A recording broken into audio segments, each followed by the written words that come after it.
Hi friends, இப்போ share சேட்டில் பார்த்தீங்கன்னா நார்மலாக நீங்கள் புதுசாக கிஃப்ட் குரூப் ஓப்பன் பண்ணாலே நார்மல் குரூப்பாக ஓப்பன் ஆகிடும். அப்படி ஆயிடுச்சு அப்படின்னா அது எப்படி ஏஜென்சியில் ஜாயின் பண்ணணும் அப்படின்னா, உங்கள் குரூப்பில் ஓப்பன் பண்ணிவிட்டு ரைட் சைடில் 3 புள்ளி இருக்கும். அந்த குரூப் லெவல் இருக்குது பார்த்தீங்கன்னா, அது பக்கத்தில் அதை ஓப்பன் பண்ணிங்கன்னா ரிஃப்ரெஷ் சாட் ரூமு, ஃபேமிலி, டேக் எல்லாம் இருக்கும். அதில் கீழே வந்து ரைசிங் ஸ்டார் அப்படின்னு ஒரு ஆப்ஷன் இருக்கும். அதை கிளிக் பண்ணி வந்தீங்கன்னா இந்த மாதிரி ஒரு பேஜ் கேட்கும்.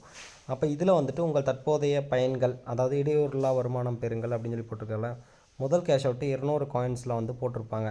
பட் நீங்கள் வந்து என்ன பண்ணுறீங்கன்னா, பார்ட்னர் ஹோஸ்ட்டு அதை ஏஜென்சியில் ஜாயின் பண்ணிட்டீங்கன்னா தான் உங்களுக்கு நாளைக்கு ஏதாவது இஷ்யூ ஏதாவது டவுட்ஸ்னால ஏஜென்சிக்கிட்ட கேட்க முடியும்.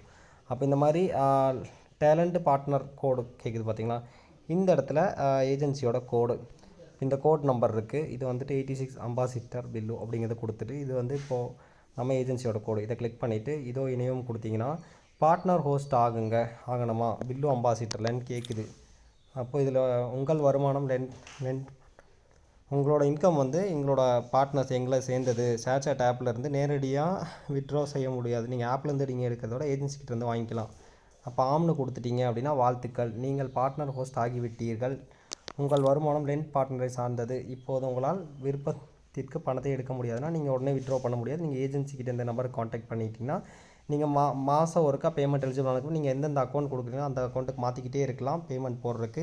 ஷேர் சாட்டோடதுலேயே இருந்தீங்க அப்படின்னா உங்களுக்கு அது நீங்கள் சேஞ்சே பண்ண முடியாது. அது வந்து சேம் அந்த அக்கௌண்ட்டுக்கு மட்டும்தான் போகும். ஒரு பேன் கார்டு கொடுத்து என்டர் பண்ணிட்டோம்னா அதுக்கப்புறம் அந்த ஐடியா வேஸ்ட் ஆன மாதிரி இருக்குது. அதனால் ஏஜென்சியில் ஜாயின் பண்ணிங்க. தேங்க்யூ ஃபார் வாட்சிங் பில்லு அம்பாசிடர் ஏஜென்சி.